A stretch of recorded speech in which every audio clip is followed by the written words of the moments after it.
நமஸ்காரம். உங்கள் அன்பிற்கும் அபிமானத்திற்கும் வித்யாபுத்திரன் வி.ஆர். ராஜா கொளத்தூர்ந்து பேசுகிறேன். இதனுடைய 380வது வீடியோ. இந்த இன்னிலேருந்து ஸ்ரீமத் பாகவத்தின் இந்த சாராம்சத்தில் சில கதைகள் மட்டும் சொல்லலான்னு பிளான் பண்ணியிருக்கோம். பாகவம் வந்து இந்த பகவன் நாமா பப்ளிகேஷன்ஸில் அவள் போட்டது ஒரே நடை. நான் வந்து ஸ்லோகம்லாம் சொல்ல போகிறதில்ல. வாட்ஸ்அப்பில் ஆல்ரெடி ஒரு வருஷத்துக்கு நான் பேசியிருக்கேன். அதை மகாபாரதம், ராமாயணம், வால்மீகி ராமாயணம், ஸ்ரீமத் பாகவதம்லாம் வாட்ஸ்அப்பில் பேசிட்டு. பட் இதில் வந்து யூடியூப்பில் இன்னிலேருந்து நிறைய பேர் ரெக்வஸ்ட் பண்ணால் நீங்கள் வந்து அந்த பாகவத்தில் சொல்லுங்கன்னு கேட்டால். ஸோ அதனால் கோயிங் டு ஸ்பீக் வந்து ஸ்ரீமத் பாகவதம். ஸோ இந்த பாகவத்தினுடைய பகவான் பப்ளிகேஷன்ஸில் ராமநாம வங்கி அவள் போட்டதில் 7 வால்யூம் போட்டிருக்கா ஒரே நடையாக. ஒன்று 200 பேஜஸ் மேலே இருக்குது. ஸோ அதில் முதல் வால்யூம்லேருந்து எடுத்து நான் பேசுகிறேன். அதை இன்றைக்கி எல்லாம் நான் திரும்ப சொல்கிறேன். எல்லா கதைகளும் சொல்ல போகிறதில்ல. ஒரே நடையாக இருந்தாலும் விச் ஆர் இன்ட்ரெஸ்டிங் ஃபேக்டர்ஸ், ஜனங்களுக்கு எது தெரியணுமோ முக்கியமான நிகழ்வு மட்டும்தான் ஸ்ரீமத் பாகவதம் நடக்க போகிறேன். How long it is going to take place தெரியாது. நார்மலாக ஸ்ரீமத் பாகவத்தை சொல்கிற வந்து சத்தாகமம் 7 நாளில் சொல்லணும்னு ஒரு பழக்கம் இருக்குது. 7 நாளில் எப்படி சொன்னால் எனக்கே ஒரு ஒண்டர். ஏன்னா வந்து ஸ்ரீமத் பாகவதம் பெரிய புக்கு. அது ஈவன் கோரக்பூர் கீதா ப்ரெஸ் போட்டதே 2-3 வால்யூம் போட்டிருக்காவ. ஸோ ஸ்லோகம் வடிவாக சொல்லும்போது அதை டீட்டெயிலாக எக்ஸ்பிளைன் பண்ணுறா, அது வேறு. நான் சொல்கிறது கதை வடிவாக ஒரே நடையாக. இப்போ ஜனங்க வந்து ஒரே நடையாக தான் கேட்கணும்னு ஆசைப்படுறேன். ஸோ அதனால தான் ஒரே நடையை எடுத்துகிட்டு இருக்கேன். அதை பார்க்க போகிறோம். இன்றைக்கி முதல் கதையாக சொல்ல போகிறாங்க. இன்றைக்கி எடுக்கிற கதை வந்து நார்மலாக சத்தாகமம் சொல்லும்போது கிருஷ்ணனோட லீலைகள் மட்டும்தான் சொல்லியிருக்காவா. பாகவதத்தில் நல்லா தெரியும் 12 சாப்டர்ஸ் இருக்குது.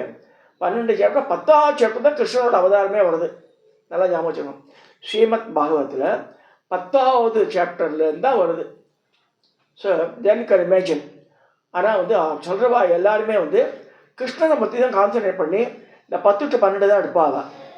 நான் அப்படி சொல்ல போகிறதில்ல. Krishnan also is going to come. But முக்கியமான நிகழ்வுகள் அது முன்னாடி தான் வருது. ஸோ அதெல்லாம் பேச போகிறோம் நம்ம முன்னாடி. பின்னாடி திருப்பியே நம்ம கிருஷ்ணனை பற்றி பேசலாம் போகிறோம். ஸோ இன்றைக்கி பேசக்கூடிய நிகழ்வு வந்து பரீட்சித்தை பற்றி தான் பேச போகிறோம் இன்றைக்கி. இந்த பரீட்சித் மகாராஜா இந்த இதில் பாண்டவ கௌரவ யுத்தத்தில் கடைசியில் எல்லாரும் இது போட்டு போய் கடைசியில் பாண்டவா சைடில் அந்த வம்சாவளியில் இறக்க வந்த ஒரே பையன் பரீட்சித்து தான். ஷா பிறக்கும்போதே கறிக்கட்டையாக பிறக்கலாம். அஸ்வத்தாமன் போட்ட அந்த இதனால், இந்த பிரம்மாஸ்திரத்தினால. ஸோ கிருஷ்ணனுடைய பாதத்தூளிப்பட்டு அவருக்கு வந்து உயிர் வந்து சொல்லப்படுறது. அப்போ ஏற்பட்ட பரீட்சித்துக்கு வந்து பாண்டவா வந்து இதுக்கு போகிறான், மேல் உலகத்துக்கு போகிறதுக்காக they are going towards Himalayas. போகும்போது பரீட்சித்துக்கு பட்டம் கட்டிட்டு போகிறாங்க. ஸோ இந்த பரீட்சித் மகாராஜா என்ன செய்யணும்னா நல்லா தான் ஆண்டுன்னு வரான், நல்லவன் தான். பட் அன்ஃபார்ச்சுனேட்லி வாட் விதி பலியதுன்னு சொல்லியிருக்கு. அதுதான் பாகவத சமாச்சாரத்தை சொல்லும்போது ஸ்ரீமத் பாகவத்தில் நிறைய இன்சிடென்ட்ஸு இந்த விதி வந்து விளையாட்டு பார்க்கணும். அதெல்லாம் நம்ம நினச்சி பார்க்கணும். பரீட்சித்து ஒரு தடவை, அதாவது அந்த காலத்தில் வேட்டைக்கு ஏன் போனாங்கன்னா வனவிலங்குகளால் ஊருக்குள்ளே வந்து ஒரு படத்தை பார்க்குறோம். கோயம்புத்தூர், இந்த தேனி சைட்லலாம் வந்து யானை வந்தது, பயிரெலாம் நாசம் பண்ணி. அந்த மாதிரி இந்த உச்ச வனவிலங்குகள் ஊர் உள்ள நுழைஞ்சு மனுஷால் அடித்து சாப்பிட்றது, ஆடு மாடுகள் அடித்து சாப்பிட்றது அந்த காலத்தையே இருந்தது. ராஜாக்கள் காலத்தில், சக்கரவர்த்தி காலத்திலேயே. அதை அடக்கிறதுக்காக என்ன செய்வானா, once in year raja is go for vettai. அவன் பெரிய படவாரி பார்த்து அதுக்கு தனியாக ஒரு set of people, trained people இருப்பான். அவனோட காட்டில் போய் இது பண்ணுவான். அந்த வனவிலங்குகள்லாம் கொன்று மக்களுக்கு இம்சை இல்லாமல் பார்க்குறதுக்காக. அது மாதிரி போகிறான் பரீட்சித்து. இன்டீரியர் ஃபாரஸ்ட் ஈவெண்ட்டு பரீட்சித்து போயிடறான். மத்தியானம் வேலை ஆகிடுது. மத்தியானம் 1 மணி 2 மணி மாதிரி இருக்கும்போது பசி, தண்ணி தாகம், தண்ணியே இல்லை. எங்கே பார்த்தாலும் படைகள்லாம் எங்கேயோ தங்கி போயிட்டா. Is alone. சுற்றி வந்து பார்த்தா ஒரு ரிஷி தபஸ் பண்ணிட்டு இருக்கார். அவர் ஆசிரமம் பக்கத்தில் இருக்குது. அவர் ரொம்ப டீப்பு கான்சன்ட்ரேஷனோட பண்ணிட்டு இருக்கார். அந்த ரிஷியின் பேர் சமீகர் பேர். இந்த சமீகர் மகரிஷி இஸ் டூயிங் த தபஸ். அவர்கிட்ட தண்ணி வேணுன்றான். அவர் இந்த உலக பிரஜையே இல்லை. அவர் வந்து பகவானை நினச்சிட்டு கண்ணை மூடிட்டு இருக்கார். அவர் கோபம் வருது, நான் வந்து சக்கரவர்த்தியாக இருக்கேன், நான் வந்து கேட்குற மாதிரி தண்ணி கூட தராமல் இருக்கேன் அந்த கிழமை அப்படின்னு பண்ணுறான். பக்கத்து செத்து போன பாம்பு ஒன்று இருக்குது, தான் பில்லால் எடுத்து அவர் கழுத்தில் போட்டுடுறான். பாருங்க, இதுதான் விநாசகாலை விபரீத புத்தி. அவ்வளோ பெரிய சக்கரவர்த்தி புத்தி எப்படி போகிறது பாருங்க. பண்ணிட்டு எவ்வளோ வந்துடுறா எல்லாரும்.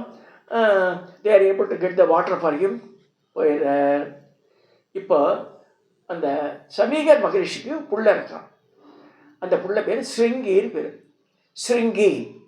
இந்த ஸ்ருங்கி என்ன செய்யறான், நண்பர்களோட விளையாடிட்டு இருக்கான். அப்படி வர பார்த்தா அப்பா கழுத்தில் வந்து சத்து மாலையாக இருக்கு. அப்போ ஒன்று தெரிஞ்சுங்க, அந்தணன் என்பவன் பார்ப்பனன், பார்க்கணும். இப்போ வந்து அந்தணன் என்ன செய்யறான், குறிகேட்க போயிடுறான். இவன் சொல்லணும் பார்த்து என்ன நடக்க போகிறதுன்னு he should be in a position to realize. அது எப்படி வரும், காயத்ரி பண்ணாதான் வரும். ஸோ பிராணாயாமம் காயத்ரி இதெல்லாம் பண்ணும்போது அந்த ஃபுட் ஹேபிட்ஸு அந்த ஒழுக்கமான முறையில் போது அவன் பார்ப்பனன் ஆறான். அந்தணன் என்போர் அறவோன்னு சொல்லியிருக்கு. இவன் சமீகரோட பையன் ஸ்ருங்கி அவன் விஷுவலைஸ் பண்ணிட்டான் யார் வந்து போட்டதுண்டு. உடனடியாக கோபம் வருது, கோபம் கொப்பளிக்கிறது அவனுக்கு. நம்ம பிராமணா நம்ம வந்து எந்த யாருக்குமே தொந்தரவு இல்லாமல் ஏதோ வனாந்தரத்தில் பர்ணசாலையில் உட்காந்துருக்கோம், இந்த மாதிரி பண்ணான அந்த ராஜா. நம்ம வந்து தக்ஷகன் என்ற பாம்பனால் இனியில ஒரு வாரத்தில் கடிச்சு இறந்துப்படுவான், செபிச்சணும் போனோம். இது ஆயிடுறது. அப்போ வந்து கொஞ்ச நேரம் கழிச்சு மத்தியானம் ஆயிடும், சாயந்தரம் ஆறுது. இப்போ சமீகர் வந்து இந்த சமாதி நிலையிலேருந்து வெளியில் வர்றார். வந்தவுடனே he is coming to know from sons அந்த அவனுடைய மாணாக்கர்கள் அவெல்லாம் அவன் சொல்கிறா மாதிரி ஆச்சுங்க. ஐயோ தப்பு பண்ணிட்டானே என் பிள்ளைன்றாரு. ஏன்னா நான் என்ன தப்பு பண்ணேன், உங்கள் மேலே சத்தபாம்பு இருக்கட்டும், ராஜான்னு சக்கரவர்த்தி is very very very important for us. So அவன் சொன்னதை நம்ம வந்து இக்னோர் பண்ணி தான் இருக்கணும். அவன் தண்ணி கேட்டிருக்காரு, நான் தர முடியல, என் மேலே தப்பு இருக்குன்னு என்னென்னோ சொல்கிறாரு. அவன் ஒத்துக்கலாம். என்ன செய்கிறார் சமீகர், is calling one of his subordinates கூப்பிட்டு you go and inform him சொல்லிடுறார். யாரை, பரிஷி இன்னிலேருந்து ஒரு வாரத்தில் தட்சகன்ற பாம்புனால் நீ கடிப்பட்டு இறப்பாயின்னு என் பையன் சபிச்சிருக்கான், பி கேர்ஃபுல் அப்படின்றார். இந்த நேரத்தில் கங்கக்கரை சைடில் என்ன ஆகுதுன்னா, நாரத மகரிஷி வர. நாரதர் அவர் வந்தவுடனே எல்லாரும் சந்தோஷம், என்ன திரிலோக சஞ்சாரியாச்சே, நாரதை பற்றி நம்ம நினைச்சு நாரத கலகணும் அப்படி. அவர் such a knowledgeable person. Even in America now Narad falls இருக்கு, நயகராபாத் சனி நாரத் ஃபால்ஸ் ஒன்று இருக்குது. ஸோ நாரதருக்கு போயிருக்காரு, அமெரிக்காவுக்கு போயிருக்காரு அந்த காலத்துலேயே பாருங்க. ஸோ என்ன எல்லா இடத்துக்கும் போகிற மேலே அப்படியே போயிடுவார் வான வழியாக. ஸோ அமெரிக்காவிலலாம் இருந்திருக்காரு நாரதர் அந்த காலத்திலேயே. ஸோ அந்த நாரதர் வந்து கங்கக்கரைக்கு வரும்போது எல்லா மகிழ்ச்சியும் தொழுது வர, நீங்கள் அதுக்கெல்லாம் ஒரு இது சொல்லணும், கலிகாலம் களி முத்தி எடுத்துப்போம், என்ன செய்கிறது என்பது கிருஷ்ணனுடைய இதெல்லாம் கேட்கணும்னு சொல்கிறார் நாரதர். பை த டைம் கிருஷ்ணர் இஸ் நோ மோர், மேலே போயாச்சு, அவர் வைகுண்டத்துக்கு போயாச்சு.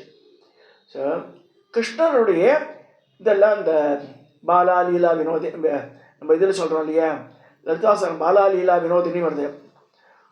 இதே மாதிரி கிருஷ்ணனுடைய பால லீலைகள், அவருடைய பராக்கிரமங்கள், அவருடைய நாமாவளிகள், விஷ்ணு சாஸ்திரம் நம்ம எல்லாம் சொன்னால் தப்பிக்கலாம்.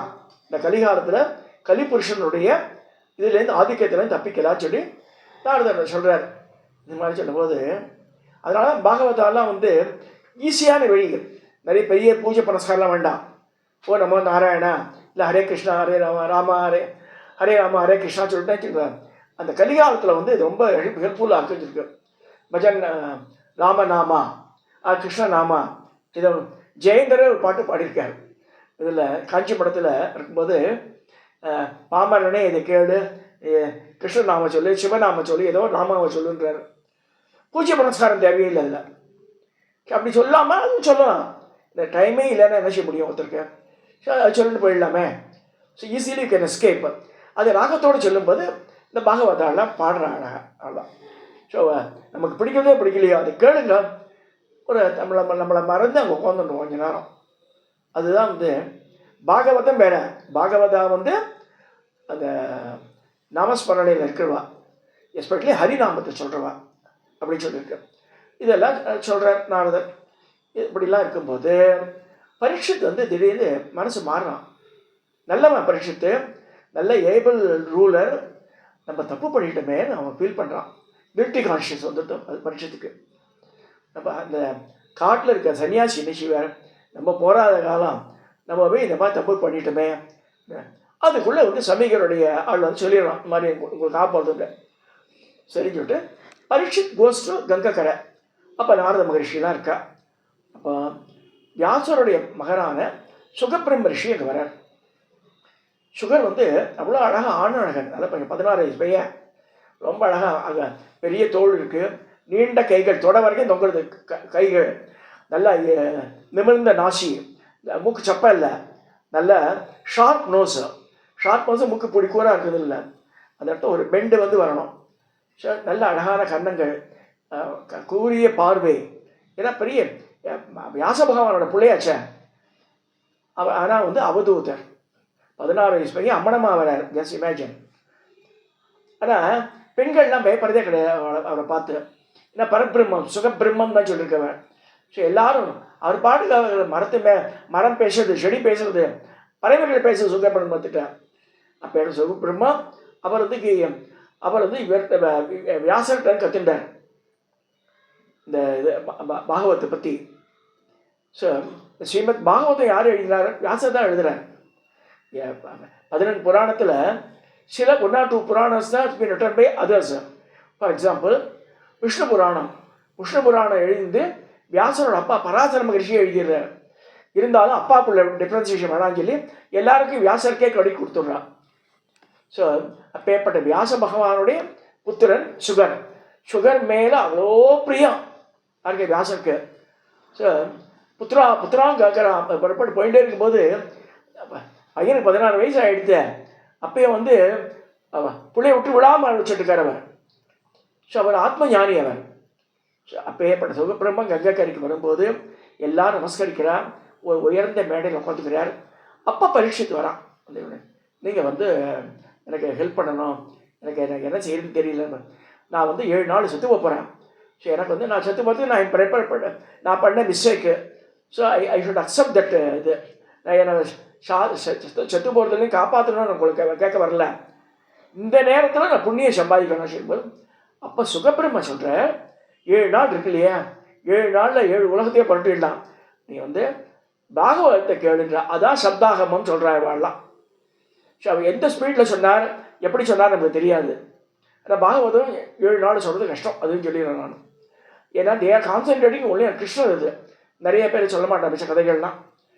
பட் நம்ம பார்க்குற கதை எல்லாம் it's mix up. So he started telling the story of Srimad Bhagavatam. கிருஷ்ணகீதை அங்கேருந்து வருது. 10வது சாப்டர்லேருந்து 12வது சாப்டர் தான் வரப்போகிறது. அதுக்கு முன்னாடி நிறையா கதைகள் இருக்குது. அதில் பிட்ஸ் அண்ட் பீசஸ் தான் பார்க்க போகிறோம்.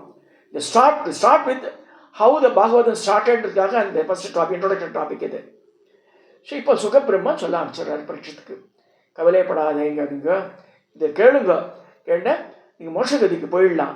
அது இந்த இறப்புன்றது ஒன்றுமே இல்லை, என்றைக்காவது ஒரு நாள் செத்து தான் போகிறோம் எல்லாருமே, including myself. Every one has to tie one day. But அதுக்கு முன்னாடி நம்ம பகவான் நாம அவர் சொல்லிட்டே இருந்தால் புண்ணியம் சம்பாதிச்சிடறோம் நம்ம. ஸோ அதனால தான் வந்து அந்த அஜாமீளன் கதையில் கூட அவன் இதுவே பண்ணது கிடையாது. என்ன சொல்கிறது, சாமி பூஜை ஒன்றுமே தெரியாது, ஒன்றுமே பண்ணலாமன் தாசிகிட்டெல்லாம் இருந்தான் அஜாமீளன். அப்பேற்பட்ட அஜாமீளனுக்கு அந்த குழந்தைகளில் கடைசி குழந்தை நாராயணன் பேர் வச்சுருந்தான். இப்போ செத்து போகிற நேரத்தில் அந்த நாராயணா கூப்பிட்டா பாருங்க, அப்போ பிராணம் போடுது. அப்போ வந்து ஜம்மதூதா வந்து நிற்கிறான். அந்த நேரத்தில் விஷ்ணு தூதர்கள் வந்து சங்கு சக்கரத்தோடு வந்து நிற்கிற அவள்லாம். அவள் தடுத்து வச்சுறா யமதூதான்னு சொல்லிட்டு அஜாமீளன் சரித்திரத்தில் வருது. இதை எதுக்கு சொல்கிறேன்னா, கடைசி காலத்தில் கூட நம்ம வந்து அந்த கபம் கட்டிண்டு அந்த கோழை வந்து அந்த நேரத்தில் வந்து புத்தி வேறு மாதிரி போகும். அதனால் முதலையே பழகணும்னு சொல்லுது. இந்த பகவன் நாமா, ராமநாமா, கிருஷ்ணநாமா ஏன் பழகணும்னு சொன்னான்னா பின்னாடி அது ஈஸியாக இருக்கும். திடீர்னு ஒரு நாள் சொல்லுன்னா வராது நமக்கு. என்னவோ சொல்லணும்னு நினச்சோமேன்னு சொல்லிட்டு வேறு எதுவும் கூப்பிடுவோம். தேவையில்லை அன்வான்ட் திங்ஸ் எல்லாம் வந்து இந்த பரத சரித்திரத்தில் பார்த்தா ஜடபரதத்தில் மான் குட்டி ரொம்ப வளர்த்துருந்தார் ஆசையோட. செத்து போகும்போது மானையே நினச்சி மானாக பிறக்கிறார் அவர். ஸோ இறக்கும்போது என்ன புத்தி இருக்கோ அதுதான் வந்து அடுத்த பிறவியில் வரும்னு சொல்லியிருக்கு. ஆகையினால கிருஷ்ணன் என்ன வந்து அதனால தான் வந்து ஒரு நினச்சி பார்ப்பேன், வைஷ்ணவால் சிலது அப்ரிஷியேட் பண்ணிடும். என்ன வந்து ஒரே சாமி, வேறு இந்த ஊருக்குள்ள போக வேண்டாம், நாராயண சொல்லிட்டு போங்க. ஸோ அதையே பிடிச்சிட்றா கட்டியாக. பட் தூஷிக்க விடாது. அதாவது சிவன் கோவில் அப்ரதர்ஷ மாதத்தை விடாதவ. மீனாட்சி அம்மன் கோவில் வந்து முதலாட்ட பாட்டப்பாடம் முடிப்பா, அந்த மாதிரி பண்ணக்கூடாது. ஸோ பேதம் பார்க்காம அபேதத்தை கடைபிடிச்சிட்டு கிருஷ்ணரோ ராமரோ இதோட நினச்சிட்டு பரவாயில்ல. So coming to this subject Bhagavatam, இப்போ தான் சுகபிரம்மா பரீட்சத்துக்கு சொல்கிறார், கதையை ஆரம்பிக்கிறோம். அதை இந்த 7 நாள் கதையை கேட்டு பரீட்சத்து இஸ் பிகம் ஸோ சொல்கிறது செல்ஃப் ஆக்சுவலைசேஷன் ஸ்டேஜ் வந்துடுறார் பரீட்சத் மகாராஜா. இன்னும் கவலையே இல்லை எனக்குன்ற.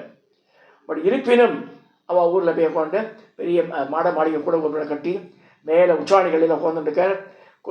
கீழே வந்து நெருப்பு இதெல்லாம் இருக்குது, அகழிகள்லாம் இருக்குது. அந்த தட்சகன்ற பாம்பு எப்படி இது கடிக்கணுன்றதுக்கு ஒரு சரியாக பண்ணுறார். ஆனால் அதுக்கு முன்னாடி இந்த ஏற்பாடெல்லாம் நடந்து வருது.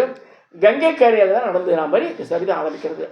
ஸோ இந்த இன்ட்ரோடக்ஷன் சாப்டரில் Srimad Bhagavatam how it started, இந்த கதைகள் எப்படி ஆரம்பிக்கிறதுன்னு சொல்லியிருக்கு. அதுக்கு முன்னாடி பிட்ஸ் பீசஸ் இருக்குது, அதெல்லாம் விட்டுட்டாங்க வேணாண்டு. ஸோ பரீட்சத்து மூலமாக தான் இது உலகுக்கு வெளியில் வந்தது த்ரூ சுகபிரம்மான்னு சொல்லிடு. இந்த இன்ட்ரோடக்ஷன் கதையை இன்றைக்கி ஆரம்பிச்சிருக்க 380வது வீடியோவில் தினம் வந்து ஒரு கதையை பார்க்க போகிறோம். இதோட கண்டினியூஷன் நாளைக்கு பார்க்கலாம். நமஸ்காரம்.